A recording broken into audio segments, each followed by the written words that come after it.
The night was cold and breathless. The river Jabbok shimmered under the faint light of a crescent moon.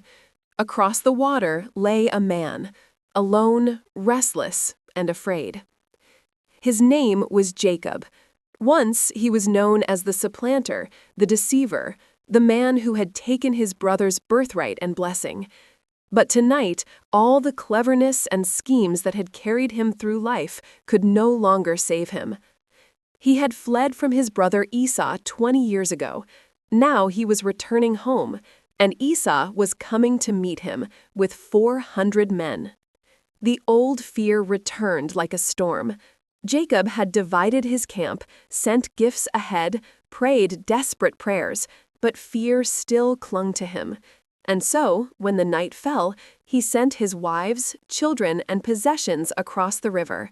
He remained behind, alone. It was there, in the silence between exhaustion and dread, that a shadow moved.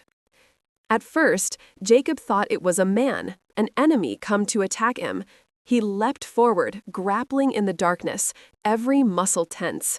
But the longer they wrestled, the clearer it became, this was no ordinary man. The struggle went on through the long hours of night. Jacob's hands bled, his breath came in ragged gasps. The man's strength was otherworldly, yet Jacob refused to let go. Every time he thought he had lost, something inside him refused to surrender. He was not just fighting a man. He was wrestling with his past, with guilt, with the ghost of who he used to be. He was wrestling for identity, for blessing, for peace. The mysterious figure said nothing for hours. Only the sound of their struggle filled the night, the splash of feet, the rustle of sand, the grunt of pain. As dawn began to rise, the stranger spoke for the first time. "Let me go, for the day breaks." But Jacob, bruised and panting, shouted through tears, "I will not let you go unless you bless me." There was silence. Then the man touched Jacob's hip, and pain like fire shot through his body. His leg gave way. He fell, clinging desperately.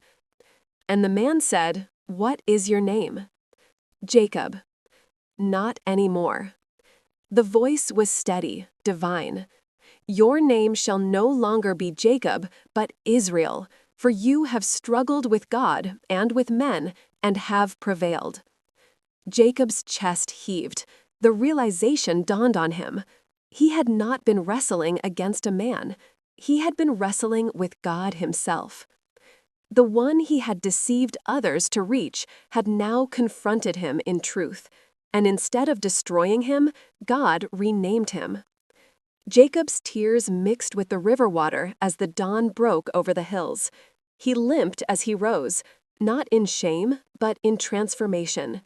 Every step he took after that night bore the mark of encounter.